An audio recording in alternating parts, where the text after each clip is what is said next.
All right, Taurus, welcome to your monthly reading. Thank you for giving me a couple minutes to get set up here. Both Apollo and I wish you a great day and a great month ahead. We're going to be looking, of course, at the month of April. And as always, you can use this for the next 6 to 8 weeks to really help you navigate all the opportunities coming your way. A reminder, if it's your first time here, that right below Apollo's face here, this is how it's going to be organized today. I always like to begin with channeled messages. Channeled messages come from my guides and your guides as I'm dreaming. They bring me messages to talk about. Then we'll go into the Celtic Cross, which is going to focus on all the twists and turns and opportunities in the month ahead. And I then expand the forecast to look at health, wealth, love, and destiny. And then towards the middle to end, we get kind of into a fun portion where we look at a big overarching idea. I'll throw out some questions to you where you can help kind of guide the reading, and then I'll also choose some things that I want to look at. And then I always like to end up with a final question that you can meditate on, and I'll give you some insights. You notice the candles aren't lit, so we're going to light those in just a second here. My name is Nicholas Ashbaugh. That little furry guy was Apollo. And as I said, we're going to be looking at a forecast here for the next month ahead. If you like what you see here, just a reminder, you can always subscribe to show support. It's absolutely free, and it will help you know of any new sort of changes in the schedule, etc. All my dates are confirmed. I wasn't sure because I was on jury duty this week and I'm off. I manifested not getting called, so everything is finalized for the rest of this month. So anyway, thanks for being patient there. You can always see the latest schedule here on my website if you have any questions. And if you would like to follow me on social media, you can also look at it here. My name is basically my handle everywhere, so you can follow me there, and Twitter is the only exception. And if you want to show some support in real time, you can do that by clicking on the icon below that looks like the little $, and you can give super stickers, super chat, or you can also join and become a sustaining channel member. All the folks there with green text, you can see have done that already, so I thank you so much. It's great to see you. All right, let's get set up today. I'm also going to get my monitor on the side set up so I can see you. So hopefully everybody's doing well. One thing that I like to do at the very beginning here is to basically set intentions by lighting all the candles, which I'll be doing here. So let me just get my monitor set up so I can see you, make sure that my display is on where it should be, and then let's get going. All right.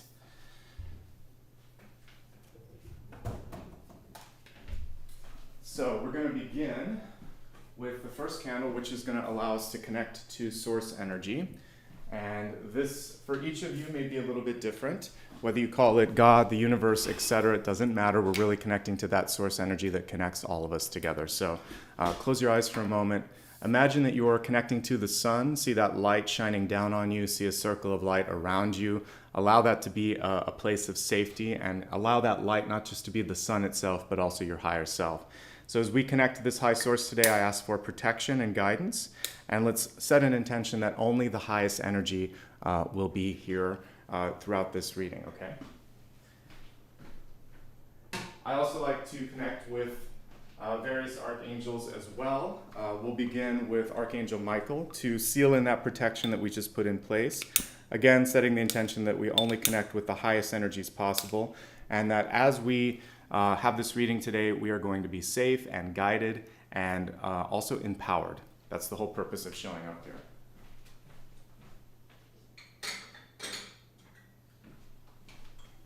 As a reader, and as anybody that's kind of channeling creative energy, working with Archangel Gabriel is also very beneficial. So Archangel Gabriel, please connect us to our source, connect me to my source, allow me to get out of the way and be a clear channel, allow everyone else also to be clear in their intentions, and help facilitate that during this reading.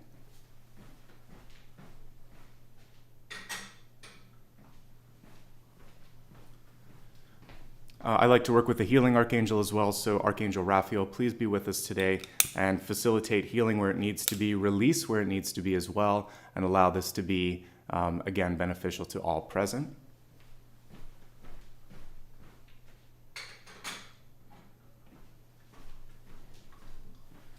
And to all other ascended masters, beings of light, those guided by the path of light, thank you for being present today and bringing forth messages that need to be heard.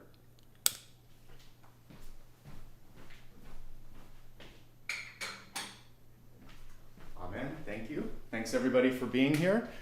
Let's get started. One of the reasons I was a couple minutes late today was I wanted to find a picture that I was trying to find the other day of a cat that I used to own. So I did find that, and I'll be showing you that. I mentioned that because in dreams I was shown a cat kind of like outside of my house. And as I stepped towards it, it was actually a human or a guide. Because I saw it was an anthropomorphic or kind of like a humanized, it was a creature showing up as a human. To me, for you, this is going to indicate a sort of stealthy presence around you. So we'll talk about that as I get into the channeled messages here. But a cat metaphor or a cat sort of totem definitely came through in a very strong way for everybody today. And whenever that happens, I talk about it. Channeled messages, again, going to be things that I saw in dreams, things that came to me as I was preparing all the slides and everything this morning. And so without any further delay, let me go ahead and pull up my presentation so we can talk a little bit more about this. All right, so here we go. Let me just go ahead and put this on. Okay, so two different totems today, and just two, and we don't have to have a lot sometimes, but a dual totem is pretty good. We have the lynx, and we also have aloe vera. Even though it came through as a, like I got the lynx in spirit, but I also saw a cat as I was looking at it, so it can be either, and we'll kind of be looking at both symbolisms as I go through this. So let me talk a little bit about this first, and in the middle of this, you'll see a picture of a cat that I had when I was a kid. All right, so there's more than meets the eye. Whenever I think of cats, because I used to own a cat when I was really young, they are sneaky, and for those of you that have them, you know that they are intelligent, they're loving, they're very smart, but they're also, they have their own agenda. And when you least expect it, like sometimes when they're playing, they'll pounce on you, they'll do crazy things. So when I see that you want to kind of, this is a totem, you want to keep an eye on what's going on around you, because there's that playful and sneaky energy that could be showing up in friends, at work, and elsewhere. We don't necessarily have an immediate connection to the cat. The queen of, there's a couple. The strength card, I talked about this previously, and also the Queen of Wands. But today, that's not what I was tuning into. I was tuning into the sneaky aspect of it, which I would get with the moon and the Seven of Swords.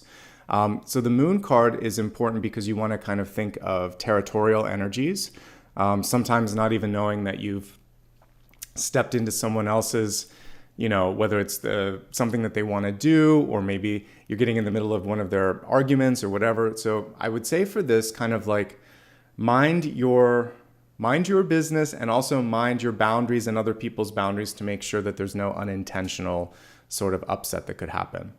It could also represent something good. When I saw the cat in my dream, it was a friendly sort of protective energy.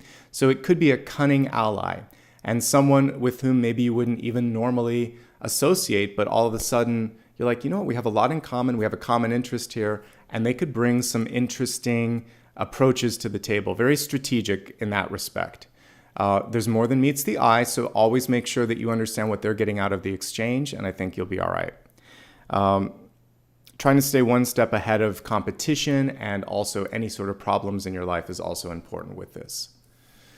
The lynx in general, I did a little bit of research on it. So just because of copyright issues, I can't really show pictures, but if you do a Google for lynx, you'll notice that they have really big ears, pointy ears, and hair that comes out of their ears. That's the sort of defining feature. They exist in North America, parts of Europe, and parts of Asia. Not as many as there used to be because of habitat issues, of course. This seems to be the case with all the animals that I bring into totems, but there are still a lot out there. You're not going to see them that much because they're nocturnal and they try to avoid humans. So this isn't a sort of cat that's going to bother you. It's really trying to just hunt and mind its own business. They have furry paws that they push out, and actually they kind of they would equate what we would see with a snowshoe. So they're very able to go in places that other people can, or other animals can't. So as a totem, this actually portends good things, because it shows me that you have this ability to surprise people, to go intellectually into places, and maybe possibly even with your skills or your capabilities into places that others can't. They're skilled hunters. I always like to see a good hunter in the totem, because this shows your also capability to go after whatever it is that you want and achieve it. The most defining features are the hearing and the sort of eyesight as well. So the hearing helps them kind of sense danger and sense their sort of next meal. And also their vision is pretty astounding. When I was doing research, apparently they can see a mouse from 250 feet or approximately 76 meters away, which is crazy. As I'm getting older here, sometimes it's hard to read the menu, much less, sort of see a mouse in the field in that distance. So more than meets the eye, but these basically this is showing your own sort of feline ability. High Priestess energy would also come through with this sort of cat energy as well, because it's just very intuitive. Keep your eyes and ears open. Obviously, I just focused a lot on talking about the ability to tune in. So it teaches us the importance of listening when we're communicating. So if I were to look at the Suit of Swords and pick one of the court cards, I would say it's probably going to be a page, because it needs to be able to tune in. And the Page of Swords isn't always speaking. Oftentimes it's taking notes and it's listening. So the ability to listen here is going to be paramount. If not, you fall into the territory of the card that I featured, which is the Four of Cups. Something's there, but you miss it because you're focused on the wrong thing. That's also kind of what we see with that cup there. The answer's in front of him, but he's looking in the wrong direction. So do your homework. See what best practices are when it comes to business or any sort of problem solving, and apply these best practices to your situation. That's going to set you into a really positive place. All right, as promised, here's my cat. This is Mittens. I can't remember how old I was here. I think I was 6 or 7. Same sort of coloring as my current dog, but I wanted this cat to be a dog, and it did not like that. So I used to have scratches all up and down my arm, and it took a long time for those to heal, but that's my favorite cat as a kid. So God rest its soul, it's no longer with us, but cute cat and great energy. And it has that fur coming out of its ears, which reminded me of the lynx a little bit, which is really cool. All right, so let's talk about accountability. The other piece with the sort of sneaky cat is also the Seven of Swords.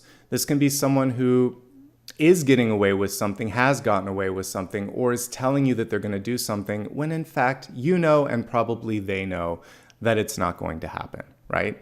So if you see any of this behavior, it's better to call it out sooner than later. And if you see people that are enabling this sort of behavior, call it out as well so that it stops. Because otherwise, it just is something that's going to perpetuate, and you don't really want or need that, right? So cut your losses if you need to in certain situations where this is a cycle or it's something that's basically systemic. It's built into the culture, because if people around you can't be accountable, then how are you ever going to be able to really truly trust and commit to things and see progress happening there, okay? The lynx's ability to hunt and to go unnoticed is, to me, also symbolic of a hidden talent that you might have. Remember that we have lived many lifetimes, and our soul's age and wisdom far exceeds any age or station in life that we have. So it doesn't matter if if your family is well known, if you have a lot of money, if you went to school or you didn't go to school, if you're young, if you're old, if you have experience in a certain thing or not, you have soul wisdom that comes through. This is where we see people that we would call like phenoms, where they can all of a sudden, just play a piano at age 2 or 3. Or certain people just have a really great skill when it comes to writing or reading. Yes, there's probably things that are, biological or DNA built into the family or ancestral tree, but there's other things on a soul level that make it easy for us to pick up certain things and maybe struggle with other things. Lean into where you feel the natural strengths. You've worked through it in many lifetimes, also this lifetime. So why not make the most of it, right? Are you ready? It's a question I asked a lot in the fiction book that I wrote, and I think it's important for you to be able to sort of say, yes, I'm ready, and then own your power and own your station as well.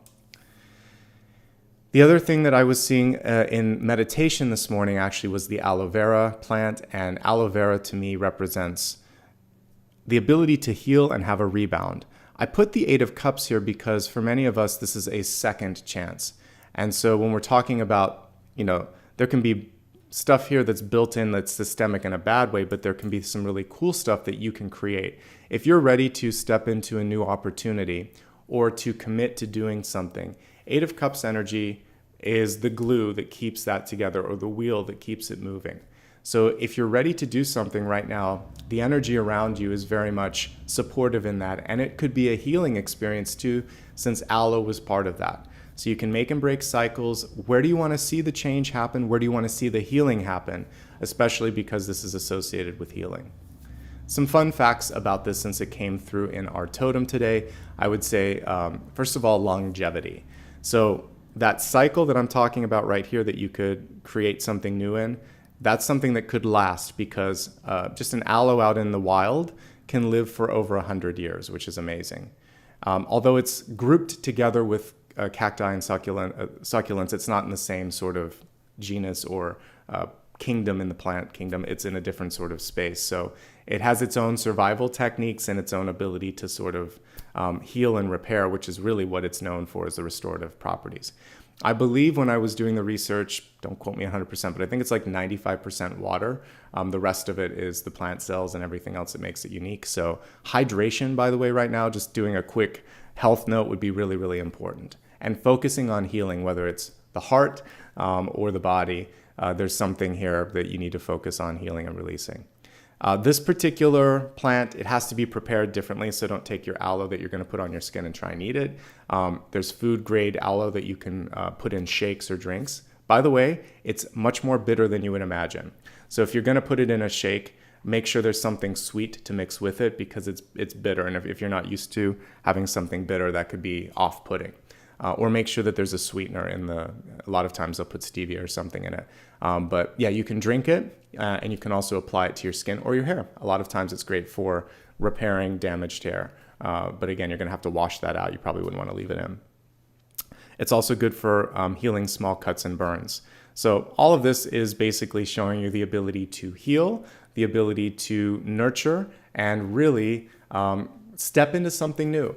So instead of featuring the star card here, it's really about judgment, because judgment is understanding that something's over and that you're ready to step into something new, and then you get to rise up and try it, and you're stronger and you're more prepared, and you're not going to repeat the mistakes that might have come through in the past, because you've learned all the lessons that you needed to learn to get to this point in time.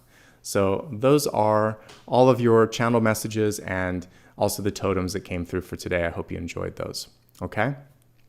Thank you. I'm reading some stuff here in chat. Apparently some people have some good recipes for aloe, but yeah, bitter it's fine, but just be prepared. I know the first time I went to a health food store and I got it, I don't know, I thought it was going to be more neutral just because of the way aloe looks. And I took a really big swig of it. I was like, oh my God. So I'm just preparing you. If you're okay with bitter, fine. But if you want to do something to kind of like take the edge off or sweeten it a bit, there's still health benefits. You could mix it in a smoothie with something like, mango or something like that to just kind of soften it a little bit. So do something to prepare yourself either for the bitter pill that you're going to swallow, or again, make it a little sweeter.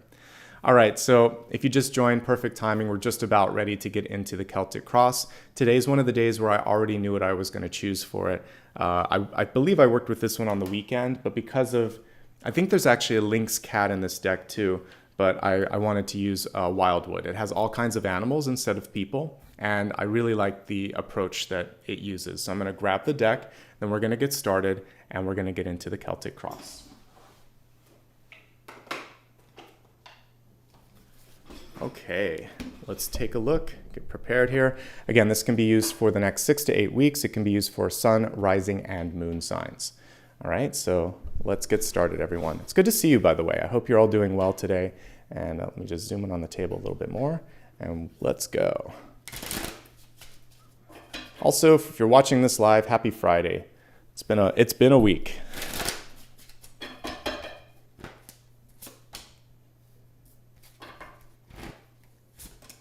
Interesting.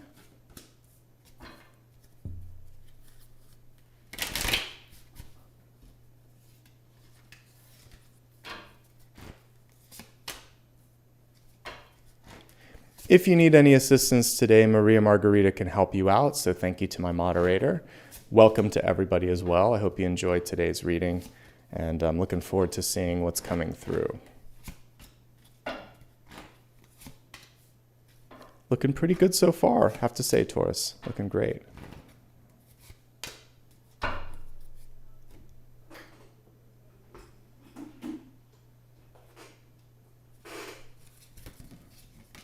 Okay, we had one that volunteered, and this is in alignment with what I was talking about with the feline energy, but let me just go ahead and pick a second one here.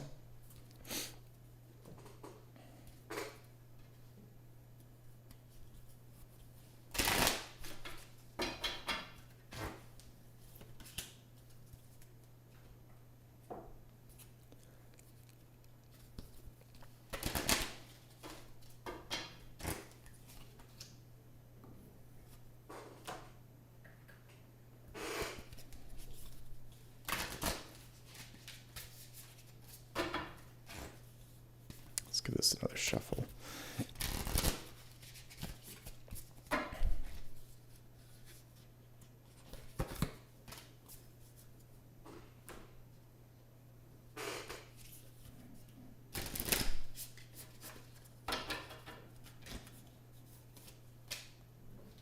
All right, let's take a look at all of these cards and bring some focus into what's going on. I love that we have the moth spirit coming through for transformation and change, very much in alignment with what I was talking about with judgment earlier. So that's portending good things.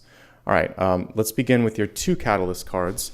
We'll talk about the volunteer first. We have the shadow energy coming through. So shadow integration, shadow work, basically just understanding that there is both light and dark in this world. We don't have to kind of put it in any sort of category and be afraid of it.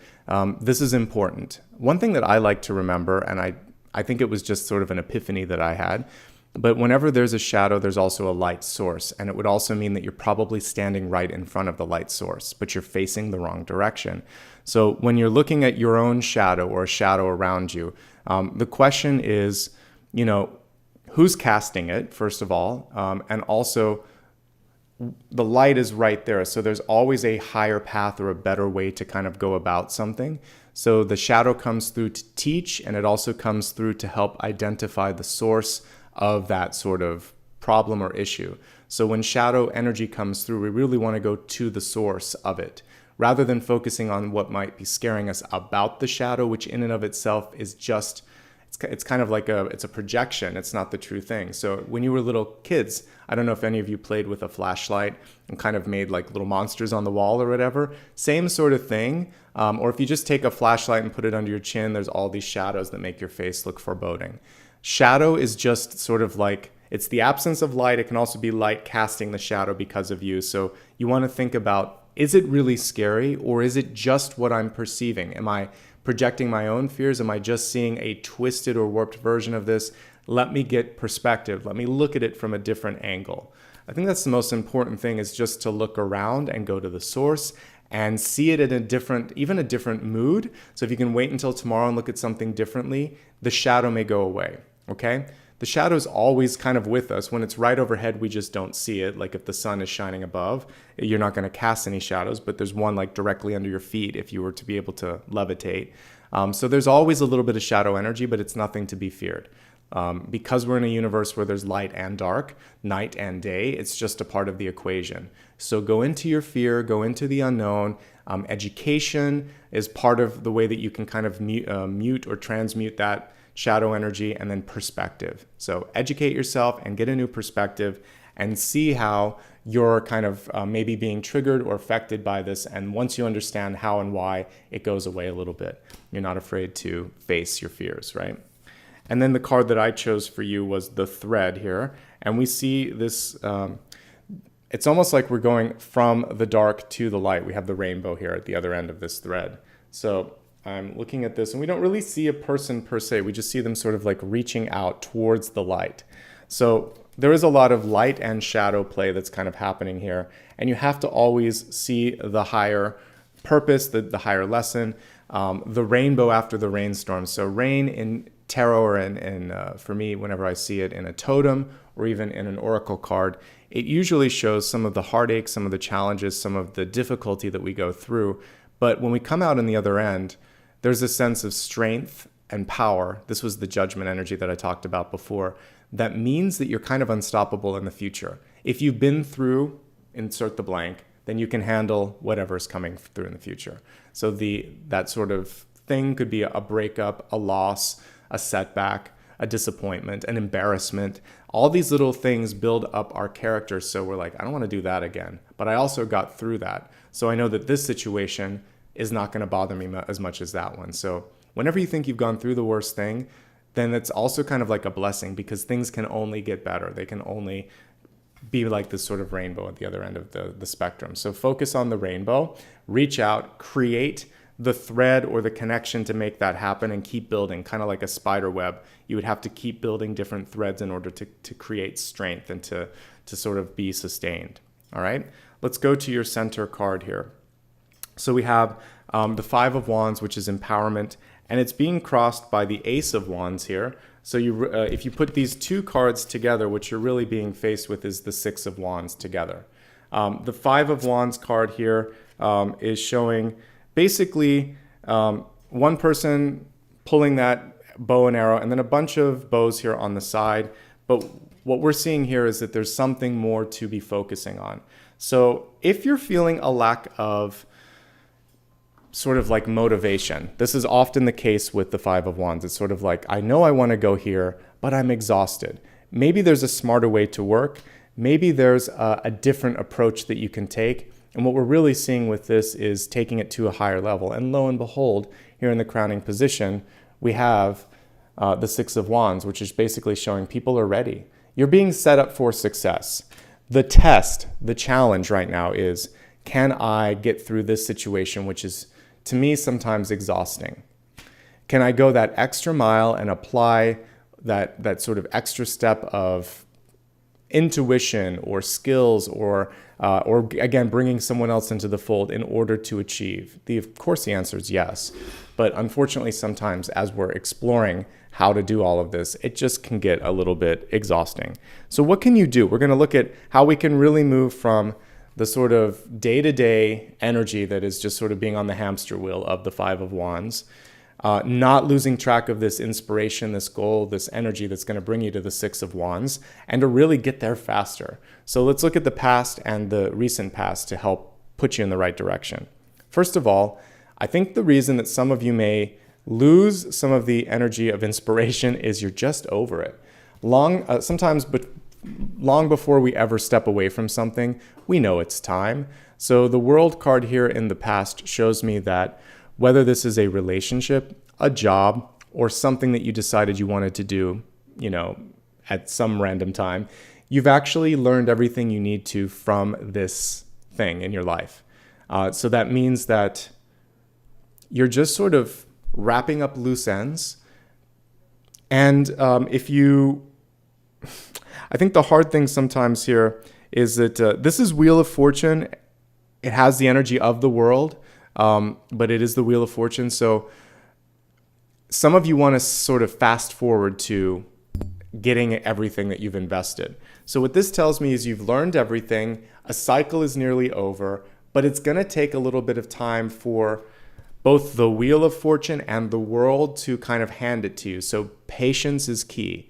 What you can do now that you've kind of finished karmically the lesson is to focus on how do I create the thread to the next thing. So it could be as easy as picking up the phone, talking to someone. It could be an email that you need to send. It could be applying to school or applying to a new job. Start the process, and every day create one more thread, when we look at this thread, we're actually seeing something that you can wear, something that you can live in. So it's going to take a while to get the rest of the outfit, but keep up that sort of work of creation. It will pay off. You're ready and you've learned it, but now you're waiting for the world to show up. Literally, we've got the Wheel of Fortune, but you're waiting for the world to show up. The good news here with the Six of Wands is the world is watching, the world is ready. We just need the World card for all of this to come into sort of fruition. So more on that in a few moments. The good news here is that you actually know how to do it. We have the Seer card here. This is the High Priestess in this particular deck. She's gazing in at her mirror, which looks like Galadriel's mirror in like Lord of the Rings. She knows what's coming.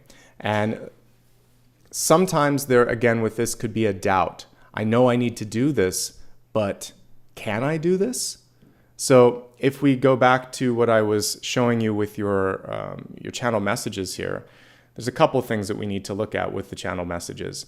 The first thing is, if you don't believe in yourself, again, nobody else is going to believe in you. So there's that piece with judgment. But there's also the sort of this experience that you have on a soul level. So trusting that you have the power and then actually rising up and saying, all right, I'm going to do this. That's really what is kind of like beckoning to you right now. But there's just a question of if you're ready and willing to kind of take that mantle and take that step. So trust in what you're being shown. It's absolutely leading you in the right path at the right time. If you do receive some sort of dream or epiphany, then write it down if it doesn't quite make sense yet. What I do is I write my dreams down every day. I write down my gut feelings about certain things, and then I keep focusing on what the world is showing me at any given time so I can start to understand timing and also how the symbols translate to my day-to-day life. So just like it would take time to develop a relationship with the cards, your own symbols are going to work the same way. You know what to do, trust your intuition. We've all been in a situation where we know we should or shouldn't do something, and we do the opposite, and then we think, gosh, I should have done this.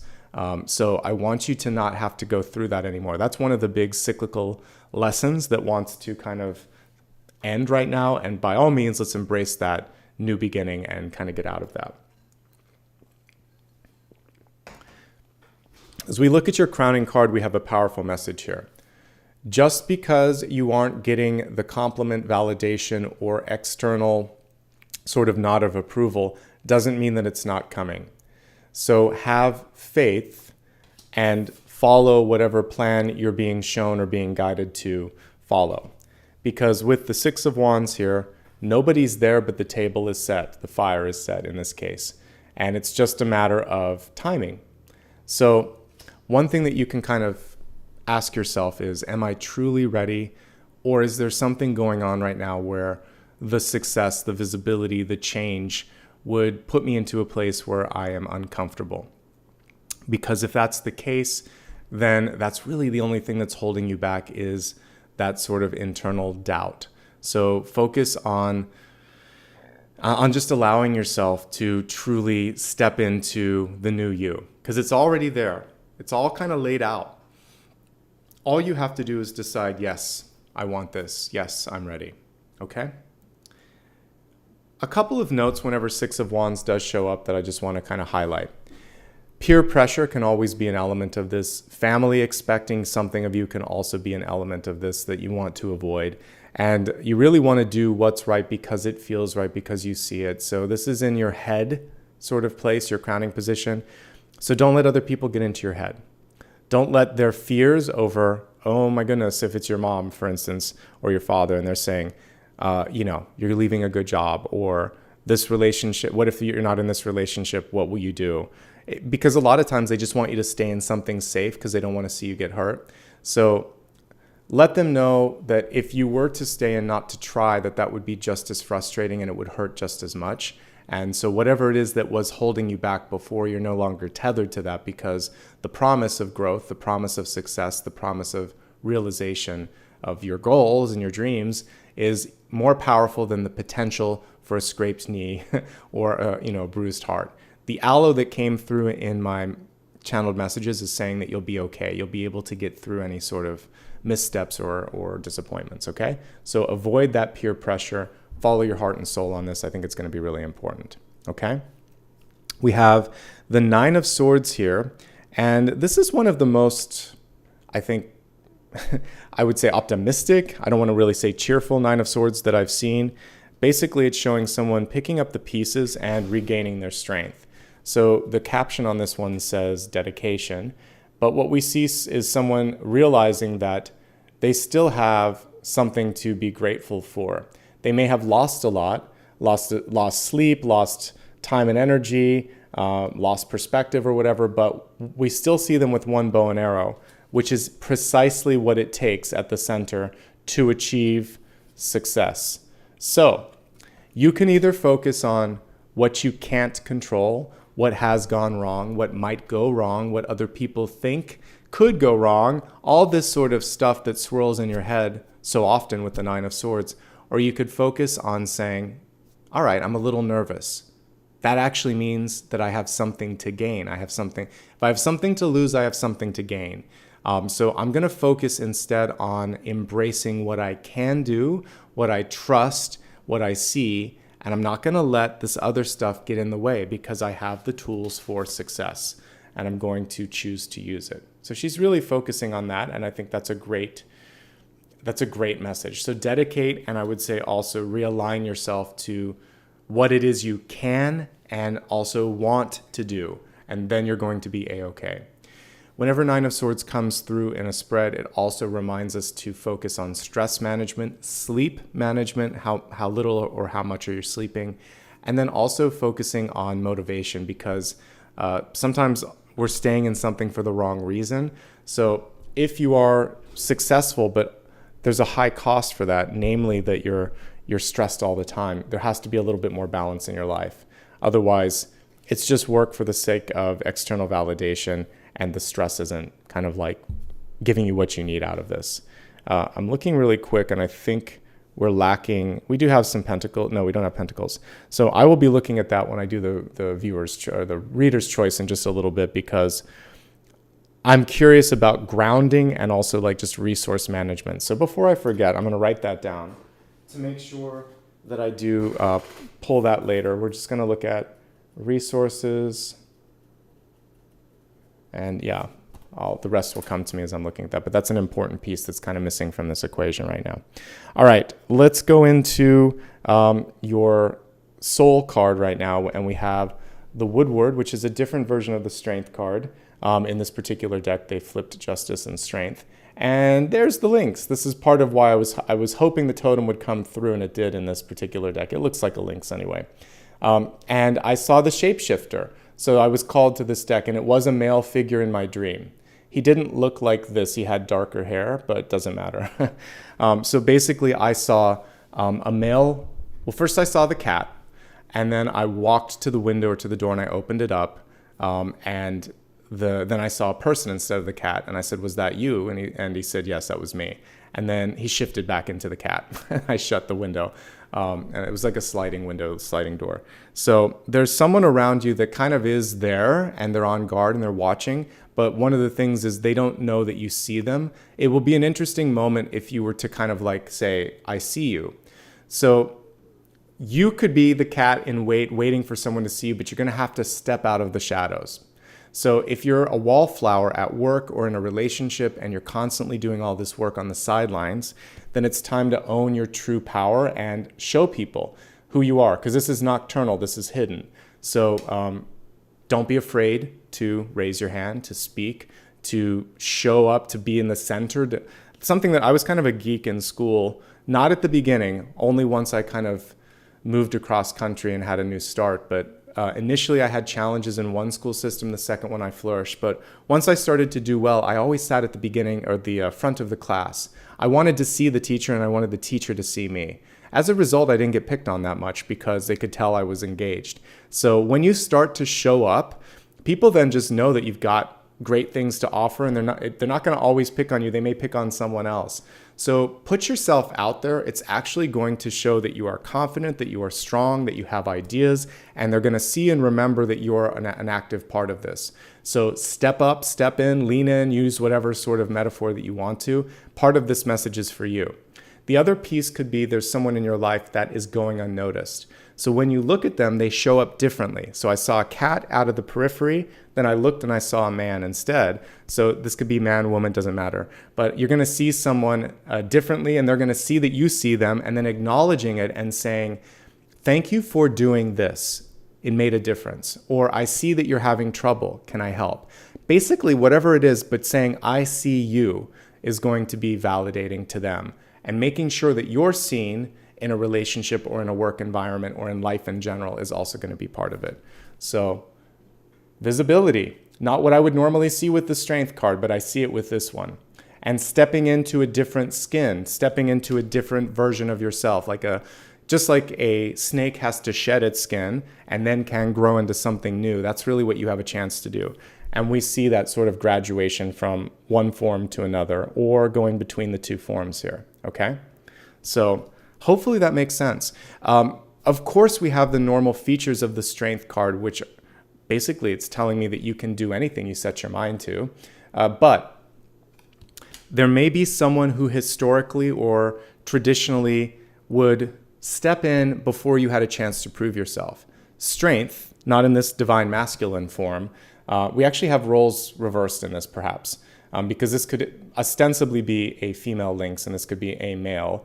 And usually we see male being dominated by the female. So here we actually see maybe divine feminine putting on the sort of energy or guise of divine masculine, which is fantastic, or the divine masculine putting on the energy of divine feminine. So if there's a role in your life, this could be like, thankfully we've gotten past this, I think, but certain things like secretary and nurse, anybody can do that and anyone can be that. Same thing for president, prime minister, or CEO. We shouldn't be any longer calling out gender in these roles. It's really ridiculous when we say like female CEO, it's just a CEO.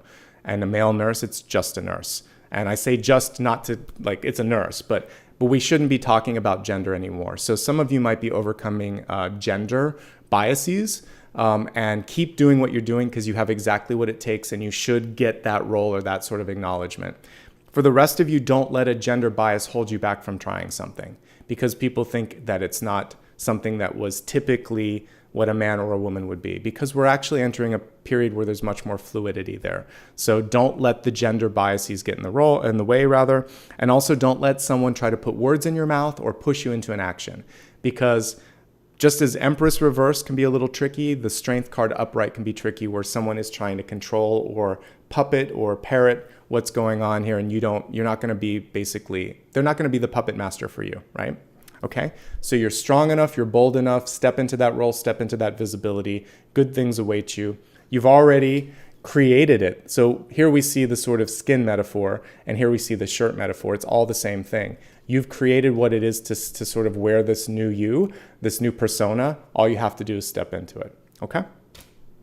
Good stuff. This is why I like this particular deck, and because I saw the links today, I'm like, we're going to have to use this. I know there's a links in one of these decks.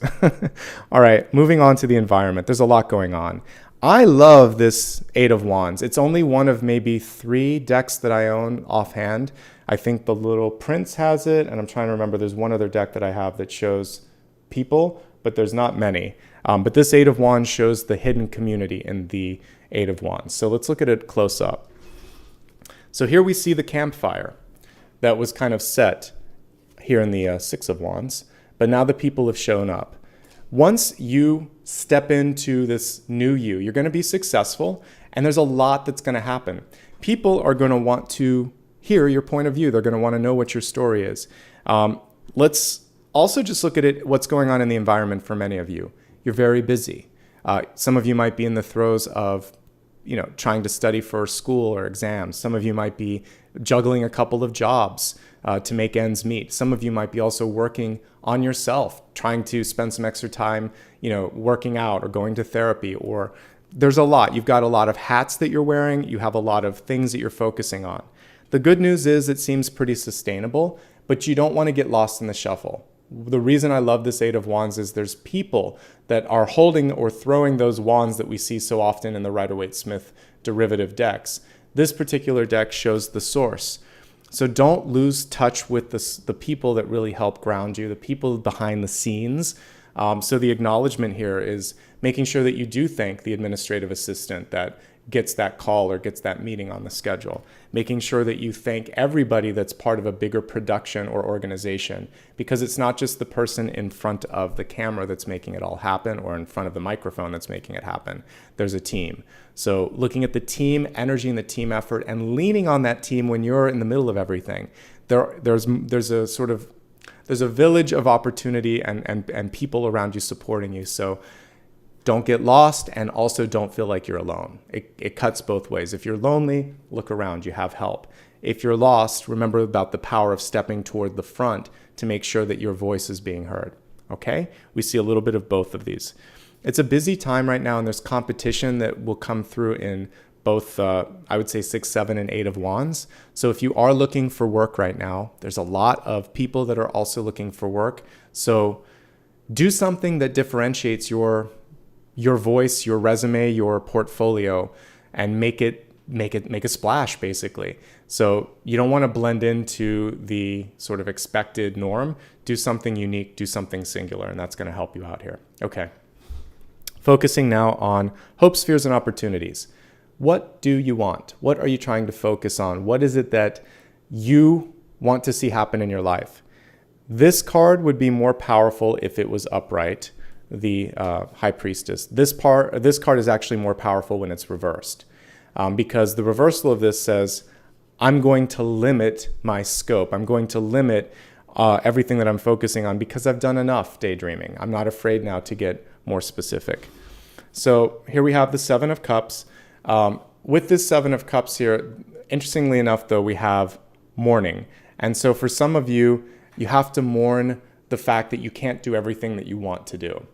Once you let go of something, once you say, gosh, I wish I could do all of this, or I wish I had done this differently, but now I realize that everything has lined me up to this moment in time, to listening to this reading, to making the decisions and the actions in your life afterwards that are going to create the success that we're seeing in this reading. Everything's aligned you to right here, right now. So when you stop beating yourself up for what could have been, you can start focusing on what could be. So no more could have, should have, would have, could have, should have, would have. Instead, you're going to focus on I am, I will, and I see and I trust, all of those sort of active, affirmative statements. That's really what you want to put into your mantra right now. So limit some of the distraction and limit some of the, what's the best word? Some of the regrets that you've been having, okay? I think that's really important.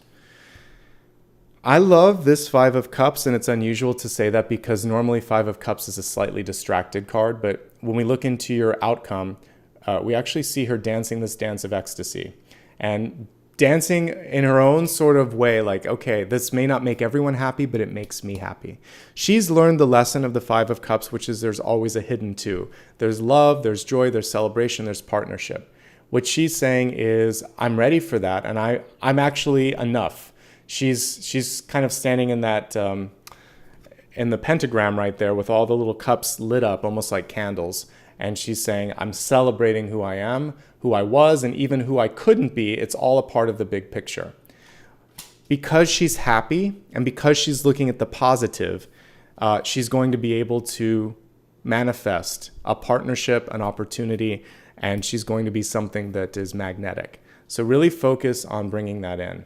The card was reversed, so when we take the pentagram and put it into the reverse form, what we're often focusing on are issues like ego, power, sometimes even fear and anxiety, some of the lower frequencies. We want to focus it more on the spiritual aspect and turn the pentagram upright and say, no, I believe in all the possibilities. I'm not going to weigh myself down in petty arguments or fear or anxiety. So as long as you don't do that, as long as you stay in that sort of ecstatic energy of what's possible, you're going to be great. You're going to do great things, okay? Let's go ahead and move on to the next portion. So we just got through the main energy of what's coming through this month. Now we're going to do something special and look at health, wealth, love, and destiny. Each one of these helps recontextualize the cards that we've just seen. It's going to help us go a little bit deeper into the meaning of what's available to you. And without any further delay, let's take a look at your health card. So the first thing that we see here is someone, the words that someone said it's kind of like echoing or ricocheting in your ear. The card is reversed. It doesn't matter because this is an intuitive deck. It's like soul cards, I believe is the name of it. But what we see here is this little tiny voice in your ear chakra right there. So what this can represent for many of you is someone who said, it could be kind, it could just someone said that you met that said, you did an amazing job, or I love you, or way to hit it out of the park, something really great. But it can also be a different kind of earworm where someone says something that they know is going to hurt, or the delivery method was lacking. So maybe someone said, I don't want to, just shut up. Even the word shut up, it shuts you down. Or grow up, shut up, grow up, or, other things. I'm not going to really get into expletives and things like that, but there's things and ways that people can say it. I wish I'd never met you. Sometimes people say things like that too. It's really harsh. So what you want to do is take that 10 of Swords energy out and think, maybe there's a kernel of truth. Maybe we've seen our sort of better days, but what caused that? What's going on with them? And is it just that, or is this also indicative of a larger trend? So sometimes we need to hear that little thing to click it into our brain that this isn't it. Because sometimes we're never going to be good enough, smart enough, pretty enough, whatever enough for somebody. And when they finally say it in a way that hurts, it helps, because we're like, then I don't want to do this anymore. Why do I care so much if you don't care about me? It helps free you. All right, so if someone gave you a negative earworm like that that's stuck, then you're going to say, thank you for showing me the light, for showing me, because now the shadow, I can trace it back to you. I realize that the source of some of my issues came from you, and I don't need to deal with that anymore. So you get to liberate yourself from the shadow source. We don't have to, as light workers, take every shadow and make it light. That's not necessarily the goal. We do have to understand how to help ourselves and help others, and always kind of lead a path towards light. But if you understand that there's a dark energy or dark person and they don't want to be helped and you don't want to work on that, that's okay. That's actually a blessing, because it's going to allow you to focus on something that is worth your time and energy, and it is going to be a good investment. So for some of you, because the card was reversed, you need to get something out of your head. The best thing that I can say for you is that it was a trigger, it was an epiphany, it was a blessing in a massive disguise, but this blessing will free you to get better things in the future. People that can say, I love you, I appreciate you, I see you. Because some of you do need and want that validation. It's not there, but that doesn't mean that it doesn't exist. It just means that someone around you has a hard time expressing themselves. They may not have the same articulation skills that you do. They may not have the empathy. They may be challenged in a way that they perceive the world differently. Whatever it is, it's not so much about you, and it is a blessing. All right. So also focus on reprogramming your thoughts. There's an Alanis Morissette song called Tapes, and she talks about all the tapes playing in her head and all these thoughts, and they're not her own. And she learns to kind of like reprogram them and let them go. So it's sort of the same sort of energy where sometimes those thoughts that replay like an old tape, nobody uses it, like an old record, like an LP or vinyl. Sometimes that vinyl gets stuck on repeat, and we need to break the vinyl and put a different sort of program there. So think of it in that kind of analog way, and we need to break the record, make a new record. Okay, let's look real quick at the table and see what additional messages are coming through with respect to your general health. So the Five of Wands is just a great card for activity. And I like that we see the hills here. I like to hike. For some of you, walking, hiking definitely is something that you could engage in if your body allows. Standard disclaimers, by the way, as we're talking about this. You should always talk to your doctor before you change anything with your health. If anything's going wrong in your body, seek the appropriate professional. I'm looking at energy. I'm not a doctor. All right. With that being disclaimed, I would say some of you may be drawn to do things like getting out in nature, hiking, walking, etc. Perfect. I know that not everybody has weather that's going to allow it. A lot of you have inclement winter weather. I get it. Then you might have to find other ways, like a stationary bike or cycle, for instance. Anything that you put your mind to, I see really great sort of progress with this. The Six of Wands in general shows success and movement. So whatever you decide to focus on, I see a return on that investment, and that's a good thing. If you feel something going on in your body, talk about it before before it gets too far. The seer or the high priestess in reverse is saying, something's wrong. I need to talk to someone. I'm going to set up the appointment. Don't wait for a tower energy to come through. Do it early. So we see a proactive energy here that will help you be successful, which I like. Focusing just on physical strength is important. So you can use for those of you that might be recovering, there's a lot of chair-based activities where you can actually push yourself up using your body weight. There's mat-based activities like yoga and Pilates. But strength building is a good thing, and that's coming through with the strength card. You're just very busy, and some of you might be a little bit distracted. So focusing on something that brings some joy and reduces stress.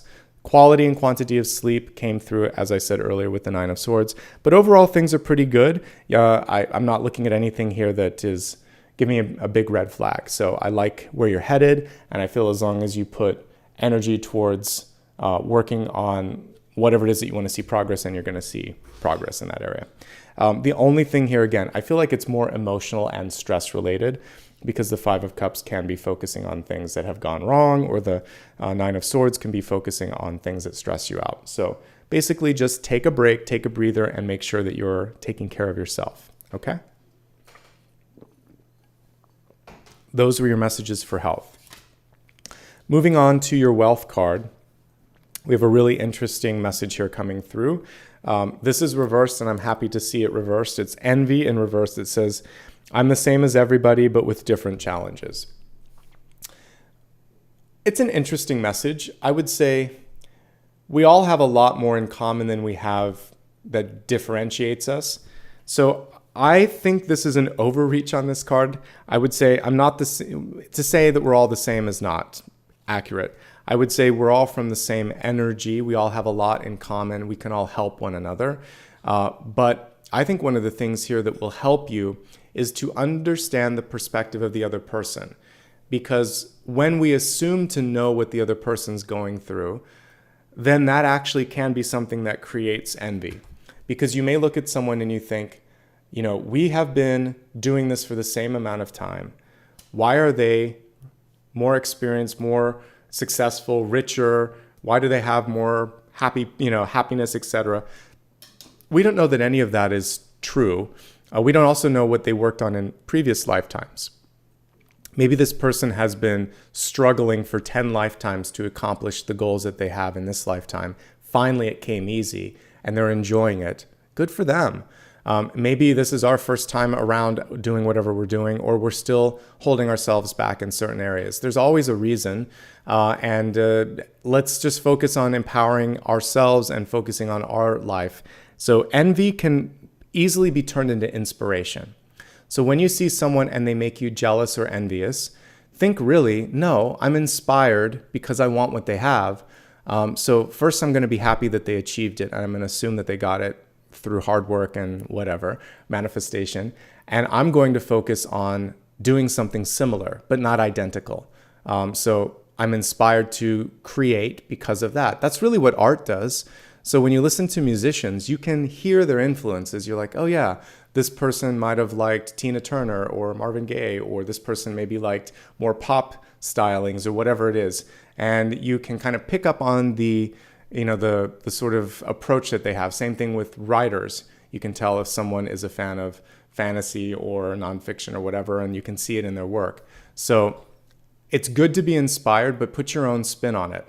And your unique and singular approach is what's going to make you stand out and make you accomplish something a little bit faster, okay? So be inspired, don't be jealous, and don't be envious. Because again, that person may not have everything that you think they have. They may not feel the way you think they feel. There may be a lot going on behind the curtain and behind the scenes. Let's look at the cards here on the table, see if there's some additional messages coming through with respect to wealth and money and career, which is really what this area, and life purpose as well. So first of all, as I said earlier, there's a great chance for success this month. If you've been working and toiling and hoping for something to happen, you have the Wheel of Fortune in the deep past, which I look at it and it reminds me of the world too. So it's a combination. I just feel like you have a breakout moment, and that's really what the Six of Wands would show. So you've done the requisite work. You know how to make things happen. I feel like this is a really good month for launches, announcements, and trying something new, trying something different. It's all putting you in the right direction, which I like. The only thing that's going to get in the way is stress or a lack of focus or focusing on the past. So if you avoid those pitfalls, you have a lot of support here and here, both in like fans and people that are interested, and also in your team and coworkers. All of these things are boding really good things. Mostly this month, I just want you to trust that you have the ability to do it. And that's what we've been talking about with the Woodward or the Strength card quite a bit. Everything's looking good. Again, I'm going to look at resources and find out like, where are these?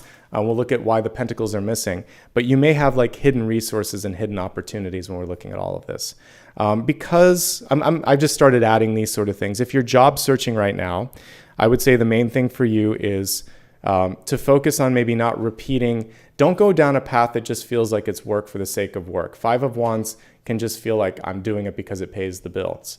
Do something because you see like it might make a better impact on the world, because it makes you feel good about it, because you feel that this is a successful path for you. Choose it because it feels right, not because you're thrown in it, as I said earlier.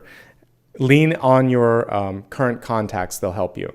Don't get stressed out. Don't focus on like negativity. I would say do cast a net that is specific. Sometimes when you're looking for work, if you go so wide, like you'd be looking at jobs in maybe like at restaurants, looking at a career, like looking at something in accounting, looking at something where you're going to have your own business. It's like so radically different. Really try to focus on one area where you can see some movement and then focus on the next. If you cast too wide a net, it's almost like when I don't fish, but imagine that you're like a fisherman. You're going to be getting all this sort of like, you'll get trash from the ocean because it's a mess right now. You'd be getting big fish, little fish, rocks and things. Like, we just want to cast a very specific net to try to pull in what you want. In some of the newer decks that I'm using, they'll have the Wheel of Fortune as a spider's web, which I kind of like. You want to be very specific in how you're attracting certain things into your life. For those of you that are working already, again, I see success. For those of you that might be retired, the question here is, I think it's a chance to spend time with the people that you love the most, and also things that kind of create movement in your head, in your brain, something that really makes you feel like I'm alive. So do something like that. And it's time to do it with some people. So I feel like a little trip is on the horizon for those of you that might be retired. It could be a learning sort of thing. So like not a seminar, but a retreat. Yeah, a retreat sort of thing, which could be really fun. Or a small group, 2 or 3 people. It doesn't have to be a big thing, but it'd be nice to meet up with some folks. It will give you energy and it will give you inspiration again. Let's focus now on relationships. So we just meditated yesterday. I know a lot of you were here with me with butterfly energy. So it's kind of nice to see the moth coming through today. And we're seeing this as a chance for you to transform. This surrender piece is so powerful. One thing that gets missed in spiritual growth sometimes is the need to surrender to your calling, surrender to the higher energy, and just sort of let things go. So there's this release that's necessary in relationships to bring it to the next level. So for some of you, it's releasing and saying, I'm ready. Let's do this. This is going to be fun. Letting go of the need to control the sort of overall energy of the relationship, just trusting that you found the right person at the right time. It could also be letting someone go or letting a vendetta go. There's some sense of release and surrender that's going to be important in relationships. So without any further delay, let's take a look at the 3 different areas that I like to focus on. Those in a relationship, looking for a relationship, or single and happy. If you're currently in a relationship, the big question at the center is, do you want to do the work or does it just feel like work? Is the thrill still there?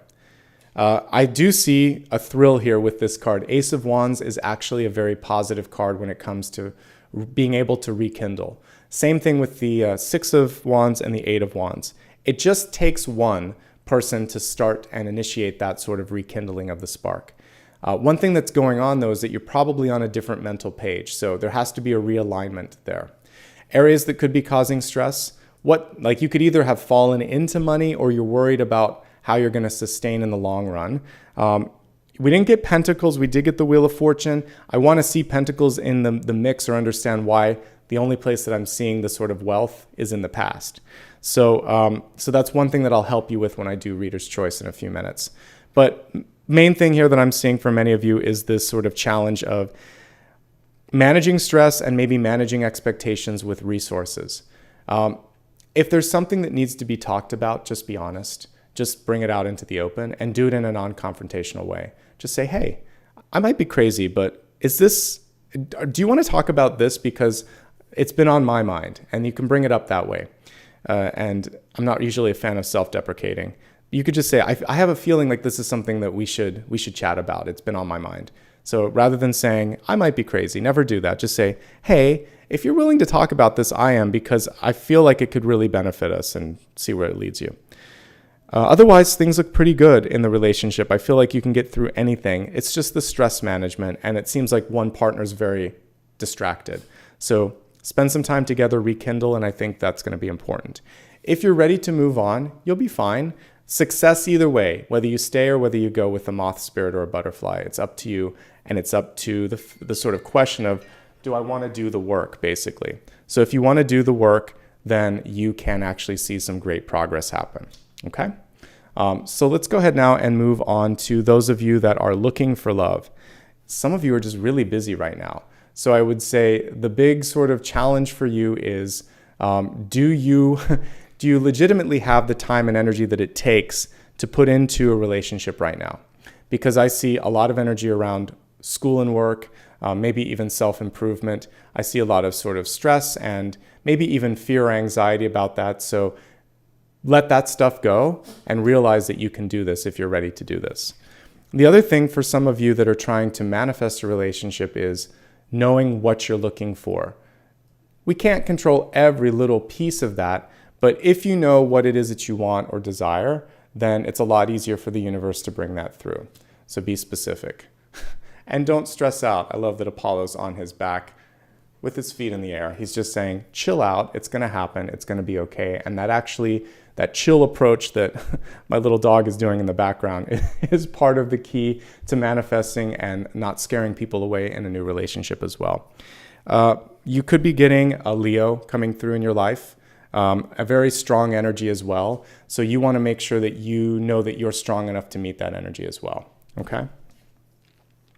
Finally, for those of you that are single and happy, the good news for you is I see just a lot of success with the Six of Wands here and with the Eight of Wands. So how you're going to apply your sort of energy and focus right now is so important, and not losing track of what it is that you want to do and can do. I still feel like you might have one person coming into your life that could just really be a rock that you could lean on. Remember, though, that you're just as strong. And this is what we really see with this strength card. No domination, basically role reversals and being able to slip into a different persona. That's the most important thing. Both of you should have a chance to be able to do something new. Oh, I love dogs and cats. They're so crazy. They remind us to just slow down a little bit and have a good time. He's like, Dad, just chill out. It's going to be fine. Taurus, chill out. We're going to be fine. All right. So let's go ahead now and take a look at your Destiny card. Destiny is something just like this card, which is just beautiful. It's the key to kind of unlocking all of your potential. So with this, first of all, you hold the key. You always have, you always will. And this reminds me of a card that's in the Lightseer's deck, which is the Five of Pentacles. I feel like this is now the sort of evolved version of that, which is sometimes we feel like someone else needs to hand us the approval, the key, the nod, whatever it is that we're looking for. If I only could get this, then everything is going to be okay. You don't need any of that. That's one of the common sort of themes that I'm picking up on in this reading. So you have exactly what it takes, but you're going to have to be the one that pushes the key in the lock and turns it. Also, there is a phrase in sort of business called turnkey, which is just being able to step into something and have everything be perfect. So not everything is going to be like that in life. You can turn the key, but there still may be some work. There'll still be some finishing touches, but the initial sort of action, reaction, whatever you want to call it, it's going to be you deciding, I'm going to do this. So it's waiting for you. That opportunity is waiting for you. You hold the key. We see the Ankh here showing the power, but you have to decide, I want to do this. So if you want it enough, I see that things are going to come through to fruition, but you have to want, believe, and then follow through and do. Okay? All right. So let's go ahead now and take a look at the next portion of the reading. We're going to look at a big idea, but just a quick recap of what we've done. We went through the channel messages, the Celtic Cross, and the expanded forecast. The next piece is the big idea. The big idea, just like it sounds, is one thing that we can kind of focus on. And because we had some energy this month of distraction, like the Seven of Cups in reverse, I want to see what I can do to help you focus a little bit. All right? So let's take a look right now and see what's coming through for the big idea.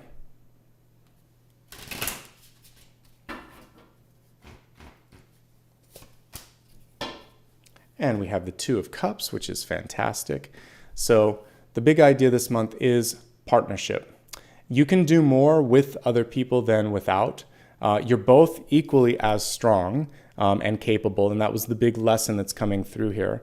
And I mentioned with the Five of Cups, there's always that hidden Two of Cups. And so the positivity and that sort of ecstatic feeling like I can do this, I will do this, it actually brings in someone who believes the same thing, okay? And so we see divine partnership here. It's really kind of like two magicians together, as above, so below, connecting spirit, connecting earth. And we see them both in that same, this is a really nice spiritual partnership coming through for some of you, so I like what I see. So the stronger you are, the more you are channeling your divine gifts and divine energy, the more you're going to attract a partnership in your life that does the same.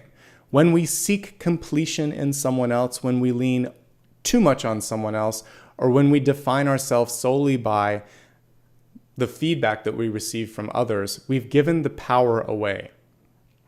So that's one of the things, especially nowadays, when everything gets a like or a dislike or something, it doesn't matter at the end of the day. Do you feel good about it? Because if you do, it doesn't matter how many likes you got on it, right? You did what was right for you at that time. So focus on that. That's going to bring in people that have the same sort of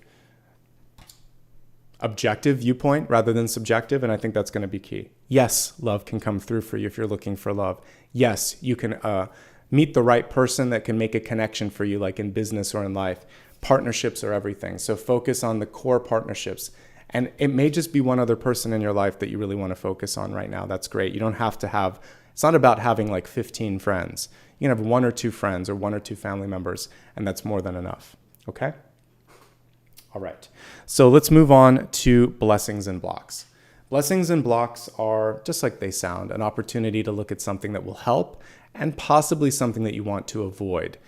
So let's begin by just pulling both cards, and then we'll regroup and take a look at the two separately and then together and see what kind of story they're telling us. So blessing card this month is the Ace of Pentacles. Yay, I may not have to look at resources. All right, and the potential block this month is 9 of Cups, which can really be about your passion and emotions. So let's take a look at each one of these independently. Your blessing this month is a hidden one. And so we have the Ace of Stones in reverse. And this one says, let's see, the foundation of life.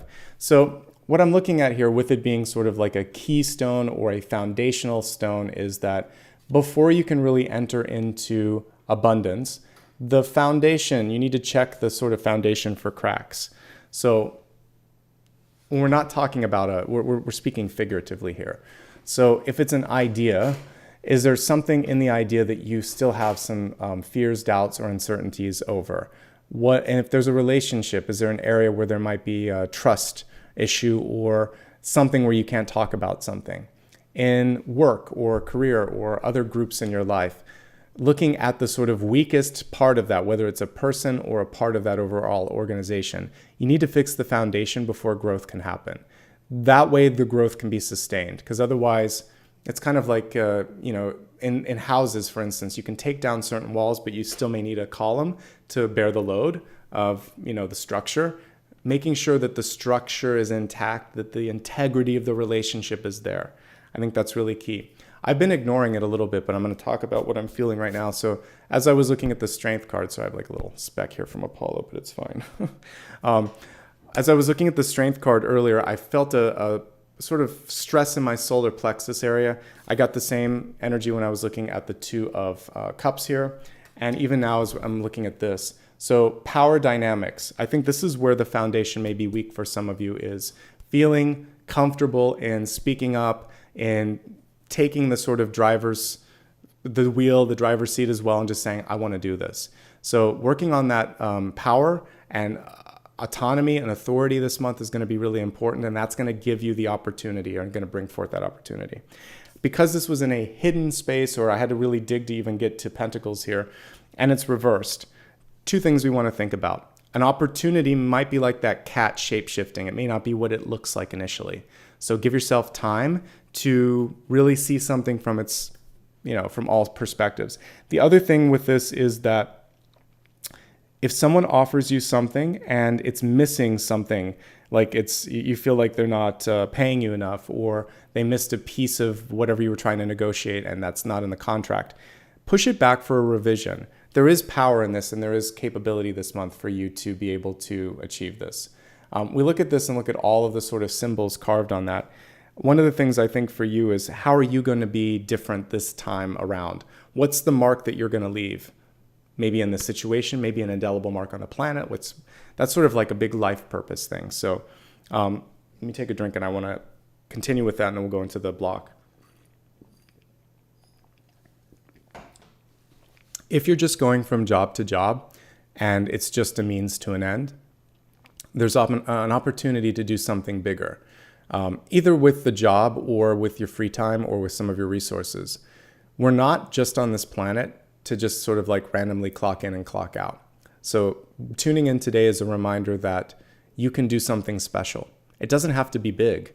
It can just be something for you, for your own soul. What is it that you wish you could do or wish you could experience? Do that. Find that. It doesn't have to be the job that you're doing. It can be something else, but create some soul growth this month. When you start to become more self-realized, people see more value in you because you just start to exude more confidence, more happiness, less stress. So I'm happy if that, like for you, maybe that's learning salsa. Maybe it's, reading books in your free time and educating yourself on history or something.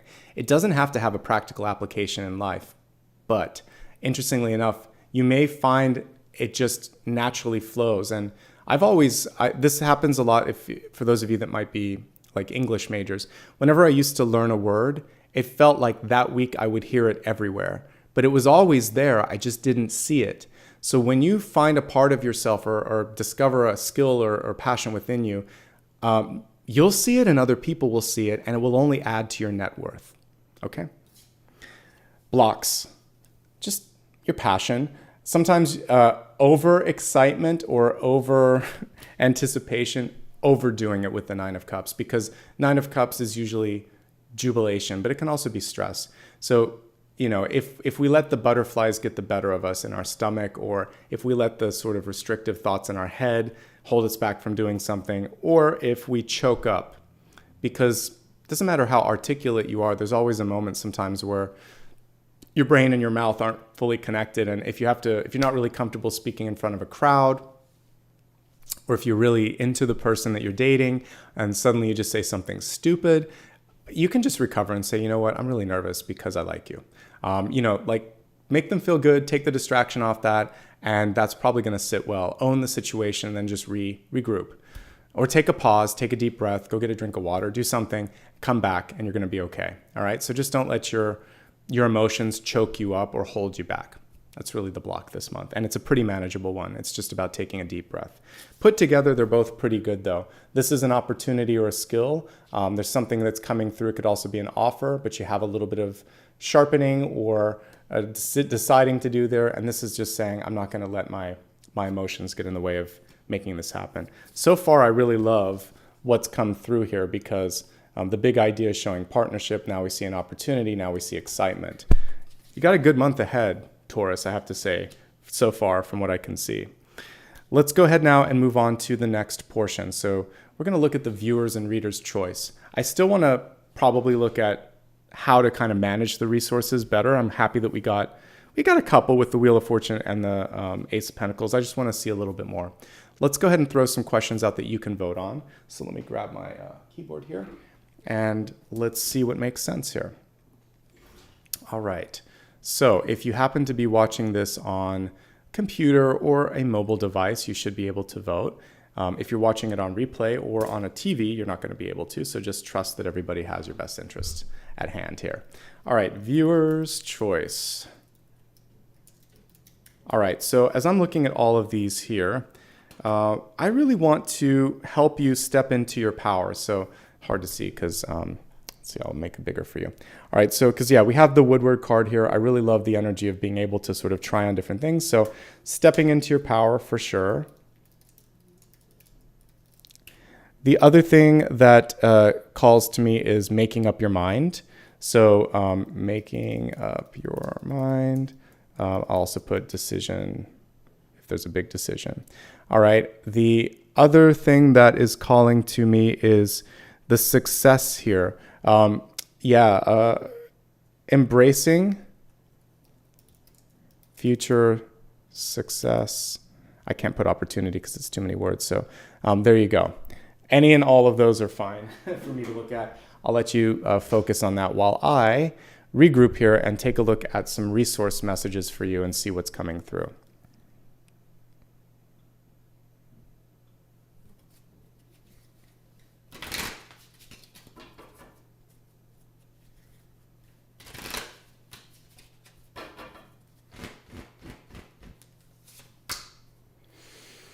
Okay, changes. We got the blasted oak here. So reader's choice this month, focusing on how can you manage resources. So we have the Tower card upright.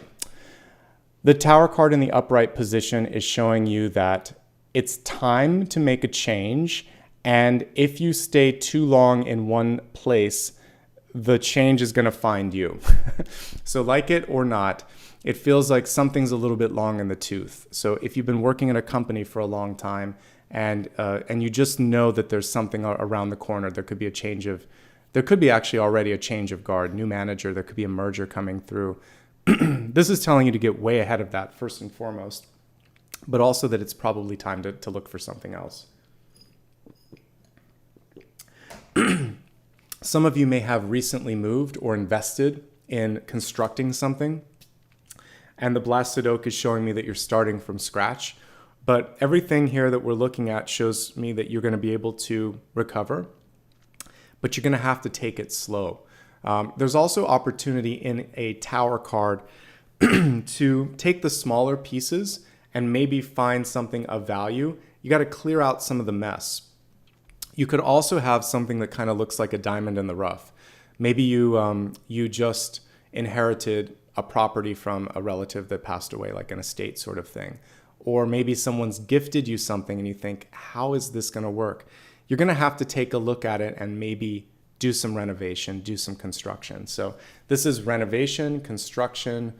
This is also needing to take a bigger and deeper look at something and make sure that it really makes sense for you. Change is necessary. And the sooner you make the change, the more empowering the Tower card can be. It can be more like I was talking about, rebuilding, renovating, rather than being thrust into a situation where you feel like, uh-oh. If you are already kind of thrust into something new, just find your bearings and don't rush things. And I think that's going to be really important. So it takes time to adjust and it takes time to rebuild, but you have all the capacity for that. But I do feel like if I just look at this from a financial perspective, some of you need to clean out the finances. Where are you spending where you don't need to? Where are the investments not paying off? Where can you get a little bit more clarity? I'm not a financial advisor. Same thing goes with the doctor sort of disclaimer. So if you need help with that, do the research and talk to a professional, but it feels like it could be cleaned up a little bit. And I don't want you to make any sort of hasty changes or volatile investments. So make sure that you know what you're investing in, okay? Let's take a look now and see what's coming through here in our poll and see what's in the lead. So it looks like we've got a tie. Almost a three-way one, but it looks like it's a two-way. So I'm going to shuffle the cards for a moment to see which two are in this sort of tied zone. So one more moment for all of this to finalize, and I think we've got a winner here. Okay, so we have, I'm going to read the first two. We'll look at embracing future success and stepping into your power as the two that you chose. All right, so let's just go ahead and pull both of them at once. Sorry, I'll pull this back. All right, so for option number one, which is embracing future success, we have the green man in reverse, and the green man is the emperor in this particular deck. And then for stepping into your power, I feel like both of these go hand in hand. We have the 8 of cups. All right, so let's talk. All right, so for the first card here, for, again, embracing future success. So we have basically what I came up with in my channeled messages. So let's go one more time back to this just for a little mini review. We had the Emperor card, and the Emperor card is a reminder here that you have the ability to be powerful, to be effective, but you've gone unnoticed a little bit. And so this one is saying, I'm going to change that. I'm going to step into my power, but I have to, just like this card here says, I have to be ready in order for other people to recognize what I have to offer. So are you ready to really sort of step into this power? Part of this is because, or part of the sort of delay in this could be because with power comes responsibility, accountability, and visibility. But each one of those has ability at the end. Basically, you have the ability to do this. So trust in that ability, okay? Yes, more people will be watching. Yes, there's more to lose, but there's also more to gain, okay? And the green man is a symbol of growth. So what we see here is the ability for you to have the Midas touch. And as you decide to put energy and time into things, then lo and behold, you see a return on that. So you have to kind of like push forward. The other thing with this particular card is it's a reminder for all of you to not allow someone else in your life to step in the way of your success. A lot of times people feel like, again, it could be a trust issue. Are you sure you did it? Did you take all the notes? Are you going to get this done on time? Last time you didn't do this, can I trust you? So if there's someone in your life that's constantly helicoptering in and out like that, it's not going to be very effective. If you're doing that for anyone else, it's a reminder to focus on investing in yourself and controlling what you can control. Let them make their own mistakes. All right, let me remind myself of the second question, and it was stepping into your power. Again, I feel like these are two very complementary cards, so I can almost put it together. But with the Eight of Cups here, this is about a second chance, okay? So if it didn't work before, it will work this time. So if you, let's say maybe you did try to, if you tried to manage someone in the past and it failed, it could have had more to do with like the personal dynamics than your management ability. If you tried to speak up and you messed up, we all have that. We all have moments where we're not sort of super articulate. What's important with the Eight of Cups is consistency and track record. And so you're going to start to create a consistent sort of momentum. And you have to keep trying, and then eventually it just clicks and things start to go in the right direction. So I want you to focus not on the one or two missteps, but on the fact that you're going to be consistently showing up, consistently doing things that are impressive, and you're going to change the way that people see you. One thing that might also be holding you back with the Eight of Cups here is you may have to walk away full stop from something. So sometimes with the Eight of Cups, it can be an open door. So if you've been working a long time with someone, for someone, or you've been in a relationship for a long time, and you've never fully sort of like tried something on your own, the Eight of Cups is encouraging you to take a break, take a leave, take some time, and be yourself. It's also saying eventually, if you don't want this sort of cyclical energy in the past, rather, then you have to just like shut the door. So I feel like some of you need to shut the door on something, again, to be able to truly embark on something else. Otherwise, you're always seen as a connection to that. One thing that kind of I don't love about some corporate cultures is they solely base your income on what your previous job was. And so if you enter as an intern, for instance, you're kind of like destined to have to leave and come back because you started so low. You have to kind of like jump around to a few different jobs in order to come back. So some of you may be doing some of that to get your power. You're like, fine, if you can't do this, I'll go somewhere where I can get that. But I'd love to come back in the future. And if you miss me, you know my number. If you want to keep the door open like that, you can. But I think some of you need to break free of something because you're being seen as the previous incarnation rather than the new you. So however you want to accomplish that, that's one other little sort of like piece that's coming through.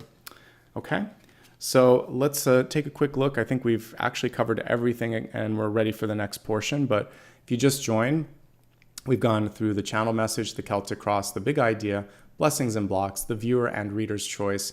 So why don't we go now to the final portion? We're going to prepare for the final card. The final card is a chance for you to ask me a question silently, and I'll pull a card and read the general energy. But before we do that, we'll take a few moments and we'll meditate as well, and I'll play a sound bath. As I'm getting everything set up here, a couple of quick notes. I don't ask too often, so please, if you like what you see here and you haven't hit the thumbs up once, please hit it once. If you're a longtime viewer and you've never subscribed, please subscribe. It's absolutely free and it helps the channel. And you're not going to have to pay anything. It doesn't cause any issues. It's just the equivalent of follow, and it shows YouTube that this is content worth suggesting. So the more engagement that I can have in a video, like when someone comments on replay, when they like it, when they share it, or when they subscribe to the channel, basically then YouTube starts to show the channel more. So I have a pretty relaxed audience here, which is great, but sometimes not so great for me getting served up. So please, hit that like button once. You can only do it once. And we have almost 2/3 here that have done that. So thank you. And if you'd like to get some reminders on social media of when I go live, plus on my Instagram, I'll post some pictures of life just in general. Check me out on social media. I'd love to have you there. And if you'd like to show a little bit of extra support, you can do that through a SuperSticker, Super Chat, and also the thanks button, which is right next to share on replay. My whole schedule information is on my website, plus I pinned the comment up above. So let's get ready for the meditation. I always give you a chance here to choose the instrument that I'll play when I do the sort of meditation portion. It can either be the crystal pyramid or it can be the glass singing bowl. So whichever one you want is fine by me. I'll give you a chance to vote on that. Let's set up the meditation. First things first, write down your question if you have it, and make sure that you don't forget that. Because of the catalyst card that we saw a little bit earlier, the shadow energy and the light energy, I want to work at really kind of finding your inner light and shining as brightly as possible. So I'm thinking of some different metaphors for this, but one of the things I think we could work with is the hermit energy, the hermit's lantern, and kind of like going through the energy of the lantern. So we'll work with that if you're ready. Imagine that you are sitting atop of a hill or mountain and it's evening, so you can see the bright firmament above you, all the stars twinkling and shining. You're in a part of the earth without any sort of light pollution or clouds. You can just see the stars. As you close your eyes and take a deep breath, you hold a lantern in front of you, also symbolic of your own spiritual growth and power. As you breathe in, you can actually see the light particles wrap around your body, and you can see some of those particles go into your body and light sort of you up from the inside out, almost as if you were like a paper lantern. So if we were to step backward a few steps energetically, you would see with each breath that you took more and more light in your body. And as you're breathing, if you notice any sort of block or stagnation, imagine that the exhalation will eject that, and you just see like a puff of smoke going up into the night sky. But each subsequent breath fills your body and your mind with light until, as you're looking into the lantern, you realize that you have absorbed all the energy of the lantern, and now you can see right around your heart space this beautiful 6 or more pointed star with beams of light going in all directions. So ostensibly you have become the star. You have taken the knowledge and the insight that was in the lantern of the hermit, and now you've become the star.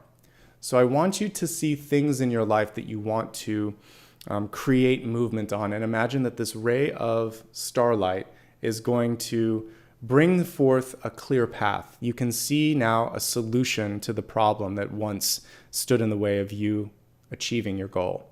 You could also clear the karma between you and someone in your life with whom maybe you have negative energy or whatever. Just see the light going through the sort of connective threads, the cords that you have, and just blasting them clean and maybe separating them completely so that you can rebuild. No longer are you kind of connected with these rusty pipes that are connecting you. You now have this sort of brand new opportunity to be clear and clean and on a new page. And finally, for those of you that are just ready to ascend to a new opportunity, see your star rising in the sky and imagine that it's going to take you to that next step of the journey. And while we are meditating here and I'm playing the crystal pyramid, just see yourself in that new you, you've shed the skin, you've kind of stepped into something new, something fresh, something powerful. All right, let's go ahead now and continue to breathe. See your star shining, see it getting bigger, see it making a difference in this world.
Take a deep breath. Exhale. See that beautiful star-like energy that you've created continue to shine brightly overhead. Connect yourself to your physical body with one of the rays of light and allow it to be, again, a beacon of hope in the days ahead. So you have a part of your higher consciousness always there, always guiding you, always pushing you towards the possibilities.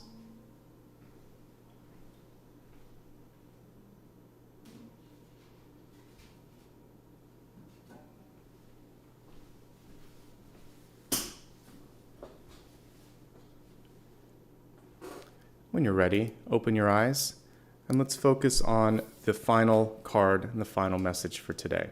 The way that this works is I just want you to ask the question in your head out loud or read whatever you've written on your piece of paper here, and we're going to take a look at what's coming through for your energy and your question, all right?